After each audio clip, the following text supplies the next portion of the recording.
Saying Boris Johnson is a loser is not so much editorial comment as it is simple reporting of what has happened to Boris Johnson in every vote in Parliament this week when he became the first British Prime Minister since 1894 to lose his first vote in the House of Commons. He has now lost his first 3 votes in a row, which might be a record for a British Prime Minister. And here is how Boris Johnson's day went today. Under any circumstances, this country will leave the EU on October the 31st. We have seized back control from a Prime Minister who is behaving like a dictator more than a Democrat. The Prime Minister must be stopped. He knows he cannot get the great deal because there is no such thing as a great Brexit deal, and he is scared of being found out. He's desperate, absolutely desperate, to avoid scrutiny. When will the Prime Minister finally apologise for his derogatory and racist remarks?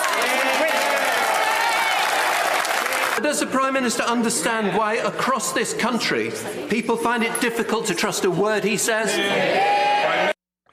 The House of Commons passed a bill that would prevent the United Kingdom from leaving the European Union without a negotiated settlement with the European Union. That bill has gone to the House of Lords, where it is expected to pass. If it becomes law, the British Prime Minister will be required to request a 90-day extension on the October 31st deadline for a Brexit deal if no deal with the European Union has been agreed to by October 31st. Boris Johnson has been promising that he would lead the United Kingdom out of the European Union on October 31st with or without a negotiated exit agreement with the European Union. And to explain it all, we are joined now by David Smith. He is the Washington bureau chief for The Guardian. And David, I have been brushing up on my British parliamentary procedure, and it is a daunting task because the complexities strike me as much harder to explain than anything that happens in Washington.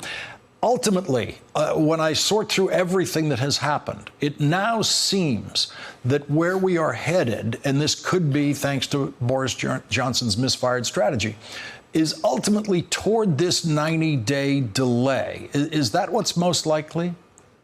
I think there's a significant chance of that, but what we've learned over the past 3 years or so with Brexit is that just expect the unexpected, and it's been very unpredictable and volatile and hard to imagine what will happen.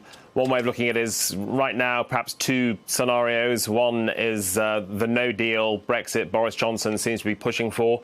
The other is that perhaps we'll inevitably end up with a general election, and Jeremy Corbyn, the Labour leader, has suggested that once legislation is passed against a no deal, then he'd be willing to go ahead with an election. So far he's resisted it because he thinks it's a ruse on Johnson's part. But overall, it does remain extremely difficult to see one way or the other what the outcome is going to be. So Boris Johnson loses these votes, and he does what is the norm in these circumstances for a prime minister, which is he says, all right, then I'm calling for an election so that we can sort this out at the ballot box with voters. And then he gets denied that request to have an election. Parliament votes against that. And partially because, not so much that many of them don't want the election, they just don't believe him about when that election would be. That seems to be Corbyn's biggest stumbling block on the election, is that he doesn't believe Boris Johnson when he says he would have an election on, say, October 15th. Is it up to the Prime Minister to decide when this election is? No, what we've seen today is Parliament really asserting its authority and telling Boris Johnson, no, you can't have an election. He would have needed 2/3 of Parliament to go ahead with that. Jeremy Corbyn, the Labour leader, said this offer of an election, it was like being offered a poisoned apple by the Snow Queen.